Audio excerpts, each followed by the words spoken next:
Gentlemen, I know I'm excited about this one, and you should be too. If you watched episode 0 of Used Motorcycle Rehab, you may remember that our SV650 here came with a gauge cluster of unknown provenance.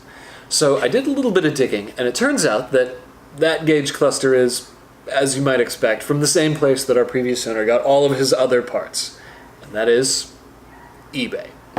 A few weeks of dealing with it off and on have demonstrated to me that I don't think I want that on a motorcycle I'm going to ride any significant distance. So we are going to replace that hideous eBay gauge cluster with the old standby for the SV650, the Trailtech Vapor. Now, I debated whether or not to use one of these Trailtech units or a Koso unit, and I decided to go with this because it's the one that everybody says to go with, and it seemed like the installation would probably be a little more straightforward. I'm not going to have to pioneer, and these are sort of a semi-universal design. Before we get started working on the bike, let's open the box and see what it comes with. Because unlike all of the other parts we've installed, this one is actually an aftermarket upgrade. It should come with all sorts of cool stuff. We've got a manual, we've got some installation instructions here. Guess this is a wristband. We've got the unit itself, with some little wiring pigtails. We've got a coolant temperature probe. This is the speed sensor for the front wheel. We've got a bag with some zip ties and a couple of fasteners and the wheel speed sensor magnet. This is the ignition frequency probe. So this is what provides the tach signal. We've got some mounting brackets and hardware and so forth. And then we've got our extra little add-on piece, and they call this the Universal Plastic Dashboard. It provides an extra little fascia that goes around this. But the important thing is it provides a convenient mounting option for a series of extra indicators that you would want for a road-going motorcycle that, because this thing is really meant for like dirt bikes, it doesn't normally support. The dash kit comes with this little aluminum bracket that I assume is intended for use with something, but as it happens, it worked pretty good. I bent it at a 90-degree angle right here, attached the gauge cluster to it, and then I used the two mounting holes with these bolts to attach the bracket to our original bracket, and man, that puts it perfect in the spot we want. For mock-up purposes, the hardware I've got here is good, although I will say I think it would be best to find some shorter bolts and maybe get some washers for the top of this, but at least for the moment this will do okay. And now we can move on to our wiring. Alright guys, it's the next day, and today we need to tackle the wiring for our gauge cluster here. But it's mosquitoey and hot out here in the garage, so what I'm going to do is take the wiring pigtails out of this mess and take them inside the house and work on them there, where it'll be a little bit easier to deal with and I don't get demolished by mosquitoes. The harness we removed from the bike consists of 3 parts. There's a 2-part pigtail that originally connected to the bike's stock gauge cluster, and another pigtail that originally came with the eBay gauge cluster. Before we can separate them, we need to remove the copious amounts of electrical tape that whoever it was that installed this used to cover all of their splices. With the harness unwrapped, we can cut off the portion that went to the eBay cluster, which leaves us with 2 6-inch pigtails that we can splice our new wiring onto. Alright guys, it's important to remember that there are many versions of the SV650, each of which is likely to have its own unique wiring harness. So if you're working on a similar project to this, you should check the color and where each one of these wires go before you solder them together. But for my 2001 Naked model, this is what I came up with. We have a series of wires here on the left coming from the bike's wiring harness.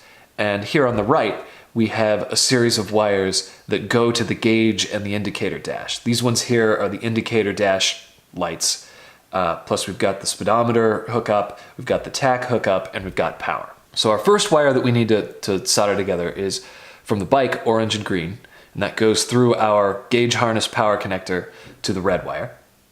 And then we've got the black-brown, which is our ground, and that goes through the gauge, or the gauge's power wiring harness to our black wire, and that's ground. And you'll notice that we also spliced into that have got this that comes off down here to the two green wires in our indicator dash, which is the positive 12 volts for our oil light and our neutral light. You'll also notice that our ground wire here gets spliced off and comes over here to the black wires in our indicator dash for our high beam and our turn signals. Next, we have our yellow wire, which is the power for the high beam, and that goes through the indicator dash connector to the blue wire for our high beam light. We've got our green-yellow oil pressure, which goes to our orange wire in the indicator dash harness through the connector. I didn't mark it here, but the wire for the neutral switch is it's black with a blue stripe, and that goes over here and connects to our gray wire for the neutral switch.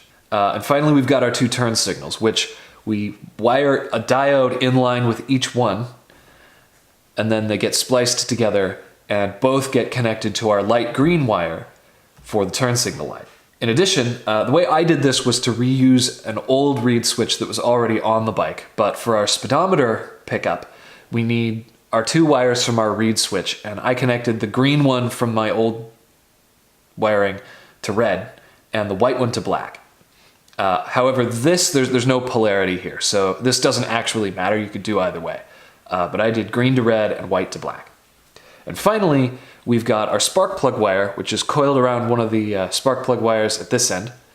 And then we've got a red with black sheath that basically you just connect it here with its little connector, and that goes to a single red wire that goes into the into the gauge for the tach. One last thing to note is that our oil pressure switch and our neutral switch both short to ground. So the circuit is open when these are off, and when the pressure light comes on, this doesn't switch the 12 volts on, it switches the ground closed so that you get the light illuminated. That's different from the headlight switch and the turn signals, which have the 12 volts on switched on and they're always connected to ground.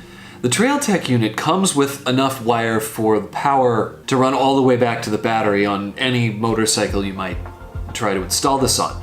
But because we have switched 12 volt power at the gauge cluster, we don't need to do that. We really only need about 6 inches worth. So we're gonna snip a 6-inch pigtail off of this huge piece of wire that we can splice into our wiring harness so that we can wire it straight into the wiring harness at the gauge cluster. With our wiring trimmed to length, we can now start to splice our bike pigtail to our TrailTech pigtail. Each joint is soldered and covered with heat shrink tubing.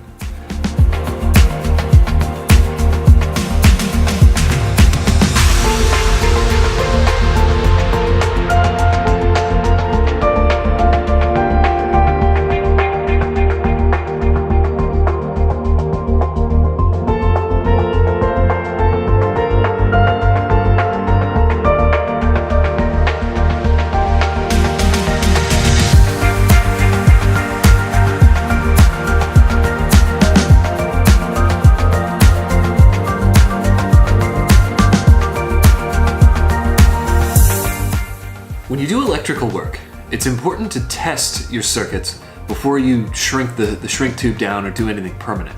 So that's what I'm doing here. I plugged the gauge cluster back into the bike, switched on the ignition, and then tested each of the circuits that I had hooked up to the indicators to make sure that the power to the cluster works and that I'd gotten the wiring correct for each one of my indicator lights. As I mentioned before, I had to solder some diodes in line with the turn signal wires in order to get the turn signals to work properly. If you don't do this, when you turn one signal on, both will flash because the opposite side is completing the circuit to its lights when you switch either side on. So these diodes prevent that from happening.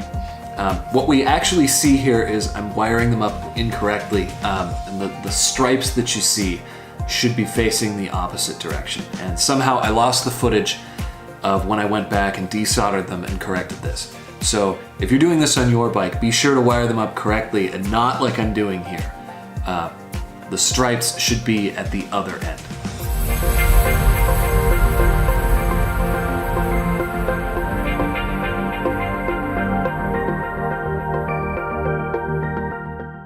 Our last order of business is to hook up the tachometer signal wiring.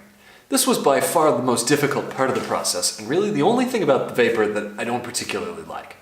I spent hours and hours trying to figure out a solution to this that read reliably on the tachometer, and none of the options I tried worked perfectly, but I'm going to show you the one that worked the best. In order to do that, we need to remove the seat, raise the tank, so we can get a look under here at what I did. As we all know, this engine has two cylinders, one in the front and one in the rear, each with its own ignition coil and spark plug wire. The instructions tell us that we should take our tach signal wire, which passes through the triples right here, and wrap it around one of the spark plug wires 4 or 5 times. And that should provide the unit with a signal that it can use to generate the tach display. So I tried that, but it never read very consistently. Frequently it would read almost double what it should, but not all the time. So at idle, it would generally be pretty close, and then at high RPM or just a little bit off of throttle, suddenly it would be double. So I had to find another solution, and I tried a number of different things. I tried tapping into the coil fire signals directly, so I wired the wire right up to those, and that did the same thing. I tried both the front one, which is right here, and the rear one, which is back here. And in both cases, that's what would happen. So eventually what I did, and I found that this worked the best of all of the options that I tried, including tapping into the ignition signal for the original tachometer. There's a wire that goes into the wiring harness to supply the original tach, and I tried that as well. The thing that worked the best for me was to use the front cylinder ignition spark plug wire and wrap it a whole bunch of times around that wire and tape both ends so it wouldn't come undone. And this made the run between here and the tachometer much shorter, as well as using this many wraps improves the signal that you get in the wire. So of all of the options that I tried, that was by far the best, even if it left quite a bit to be desired. As we can see here, our gauge is functional, powers up, we've got the illumination, everything's working as well as can be expected.